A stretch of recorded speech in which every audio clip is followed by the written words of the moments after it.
Mas mesmo assim, quais foram as mudanças importantes que de 2009 para cá, que tu viu, assim, dentro da propriedade ao longo do tempo? As mudanças que tiveram... Da propriedade? Do negócio, né, da propriedade. Você quer tentar falar? Não, eu nem sei o que falar. Não, é porque assim, para mim o mais desafiador, porque quando a gente mudou para cá, meu sogro tinha uma pessoa de confiança. Assim, uma pessoa que trabalhou com ele lá na empresa.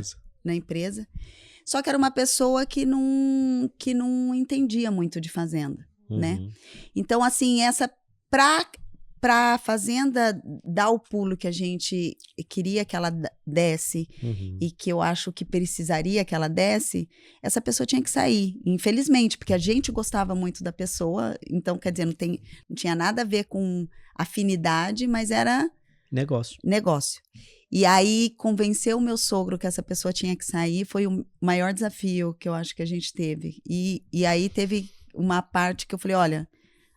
Eu não vou investir o meu tempo, né? Porque eu estava muito bem onde eu estava antes. Eu não vou investir o meu tempo para você ficar patinando.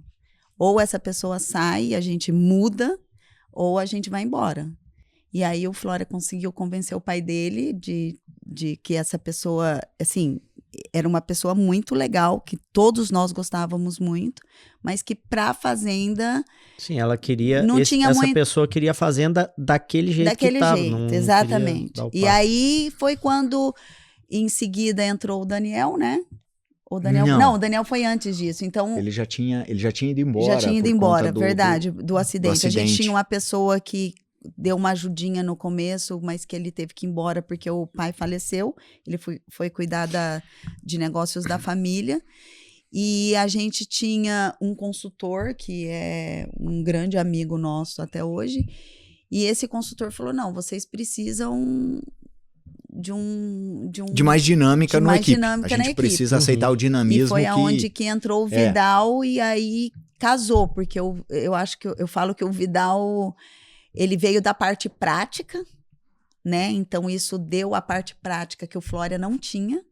E o Flória, na teoria, de toda a visão, de toda...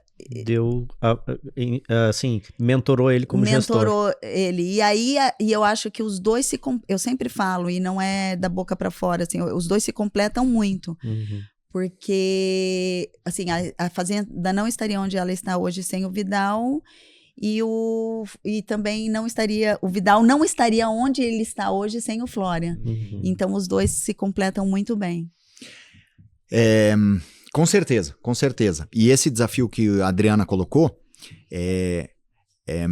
foi um desafio familiar interessante também, mas que a gente, de todas as partes, assim, conseguiu vencer muito bem e que nos ajudou a crescer. Antes, teve em 2006, os meus pais tiveram a oportunidade de comprar mais umas áreas aqui perto e até então era muito menor o negócio e na verdade eu não enxergava a possibilidade de vir para cá para fazer alguma coisa pelo tamanho. Antes nem, assim, eu estava na faculdade também, então não estava em outro trabalho depois, trabalhava em outro lugar na Suíça, que a gente estava morando lá. Essa questão nem se colocava muito. Mas como eles compraram mais área e depois veio esse irmão desse amigão nosso implementar um projeto aqui de engorda, começou a virar um assunto, e ele teve que ir embora, infelizmente, mas ele nos ajudou, eles dois nos ajudaram muito, porque o pai dele faleceu num acidente e ele foi tomar conta das coisas da família dele. Mas o ponto que a gente tinha chegado não permitia mais não ter uma certa presença aqui. Então eu comecei a me envolver mesmo que à distância. Eu estava mais envolvido e no último ano, antes da nossa mudança para cá, eu estava bastante envolvido, vinha com uma frequência maior aqui para o Brasil, mas já estava envolvido na parte, pelo menos, mais de escritório, de controles e tal, do que estava sendo feito. Mas depois se fez necessária, na verdade, uma presença para ver como que a gente ia continuar. E aí a gente enxergou que tinha mais potencial, dava para fazer mais coisa, mas que a gente tinha que estar aqui.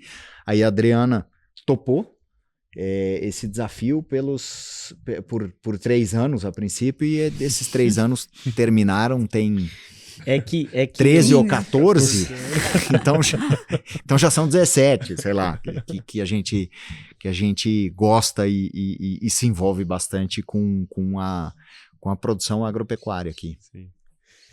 Não, ele deu um gancho aí pra gente falar desse sistema de produção dele. Isso, né? cara, porque assim, quando vocês vieram, era um sistema de ciclo completo, pecuária, né, simplesmente, depois foi entrando a agricultura e tal. Hoje, como que o sistema de produção está organizado? Que vocês têm a integração, né, junto com a agricultura, ciclo completo, você falou que tem compra também. Como que é hoje organizado o sistema de produção aqui da fazenda? Bom, o nosso sistema, ele é um sistema de integração lavoura-pecuária, em cima de todas as áreas de lavoura. Na verdade, metade da nossa área, pouco mais, é dedicada à lavoura. Dessa área de lavoura de soja, é soja, milho e pastagem. Pastagem de inverno, quer dizer, pasto safrinha, e pastagem perene. Nós temos uma área que é a área que a gente não mexe, que é a área de engorda, onde está a infraestrutura de coxo e tal, onde faz a TIP. A gente começou na época com um semi mais clássico no sentido da palavra e logo passamos para TIP. Quando a gente chegou, e nos primeiros 2, 3 anos, a gente comprava ração ou produzia ração aqui, mas ela era ensacada.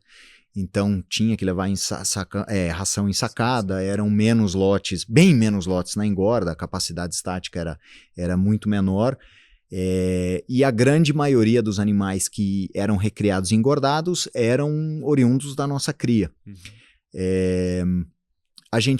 No que a gente foi intensificando a engorda, a gente não tinha como expandir a cria, não tínhamos mais área, e você intensificar a cria, a gente intensificou a cria, mas até certo ponto a gente teve que sair mais para as compras e fomos nos estruturando para conseguir comprar, desde bezerro até garrote, até boi magro. A gente analisa negócio por negócio, não tem uma regra. A gente já comprou bastante boi magro, hoje está tentando comprar mais bezerro, porque a gente estruturou um pouco mais a nossa recria. Mas a lavoura foi crescendo. Na verdade, a gente começou com os primeiros 220 hectares de lavoura, com uma plantadeira que a gente comprou de um amigo nosso aqui, antiga, com o trator que tinha aqui, e com um pulverizador de arrastro, que a gente apanhou muito, não tinha colhedeira. Eu lembro até hoje exatamente, com um consultor que vinha de mais longe um pouco, mas eu lembro até hoje, numa das aplicações de inseticida, que o trator saiu do talhão e eu via só lagarta no radiador do trator, na barra, no chassi do pulverizador, era só lagarta que via, e grandes as lagartas. Parecia eu olhei pro Vidal na época, eu olhei pro Vidal na época, eu tô achando que é mais negócio criar lagarta do que produzir soja, porque é proteína também, né? Mas fomos aprendendo e fomos trocando maquinário. Até então, sempre tomando cuidado com questão de crédito, a gente levou um tempo para começar a financiar uma outra coisa na parte da lavoura, que eu considero que foi muito prudente. Era a linha, com certeza, do meu pai também, e não foi ruim, mas aí fomos criando coragem para financiar uma outra coisa, e hoje a gente trabalha com financiamento. E fomos aumentando a área de lavoura e intensificando, transformando o que era um semi na TIP, e temos ali várias estruturas de TIP, elas não são todas iguais, é bastante heterogêneo, tem da mais antiga até a última que foi feita, e elas são diferentes. Então a gente foi evoluindo e a gente vê isso na estrutura que a gente tem aqui. Sempre tentamos olhar muito para a margem, para os custos, porque não é uma atividade que traz uma rentabilidade, mas tem anos que ela é extremamente desafiadora, e a gente tem que olhar para o mercado e proteger a parte de mercado também, pensando ali em mercado futuro, pensando em ciclo.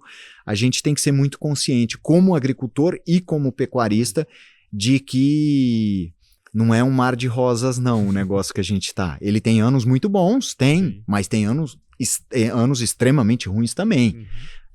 Potencialmente. Então a gente tem que estar com o olho bem aberto sempre. E eu acho que é importante falar que, diferente de outras fazendas, que é exatamente isso que vocês falaram, o Flora é o mais novo. Quando você recebe do pai um negócio que já funciona um pouco, mesmo que tenha várias mudanças, ele é um negócio que funciona. Então, quando eu cheguei aqui, que eu olhava assim, eu falava assim, nada aqui funciona, nada. Assim, não, é verdade. Eu chegava, olhava e me falava. Eu falava assim, meu Deus, nem sei lá, nem o ovo, nada assim, nada funcionava. Porque eu vinha de realidade onde eu precisava funcionar, porque a gente vivia disso, né? Então, assim, para entender a cabeça do fazendeiro, né? Que antigamente só falava fazendeiro. Era isso. Claro que a fazenda do meu avô, do meu pai, tinha que dar dinheiro, porque a gente vivia desse dinheiro. Sim. E aqui, como era um hobby, era assim, tipo um pedaço de terra no Mato Grosso, ficava naquele café com leite ali, né? De não precisar. E aí, esse para mim foi o maior desafio do Flora também, porque ele pegou uma coisa que não tava... meio assim, do zero. Ele pegou do zero. Então, toda a evolução, é legal de entender a história, porque toda essa evolução foi passinho, que nem ele falou, eles não pegavam crédito, porque eles queriam realmente aprender, e foi crescendo até virar o que é hoje, que é, né, referência em vários aspectos. Então, assim, é um mérito, eu acho muito legal, porque não é do DNA dele, né? Ele não vem, ele não tem o exemplo do pai dele. Porque por mais que fale assim, mas aquela pessoa também evoluiu a fazenda. Mas entendi a cabeça do pai, aí pegou aquilo e veio, evoluiu. Ou já pegou uma coisa funcionando e aí só melhorou aquela coisa, que também é outra... Que acontece muito, né? Que acontece muito e que é muito legal, Isso. né? Muito legal ver as gerações vindo aí. E aí agora a gente tem a nossa segunda geração também, que é o nosso filho que passou um ano aqui há 1 ano atrás, 2? Acho que 1 ano e meio atrás. 1 ano e meio atrás. E aí você vê esse jovem, né, que é cheio de ideias e acha que tudo vai dar certo para ontem. A gente fala, calma.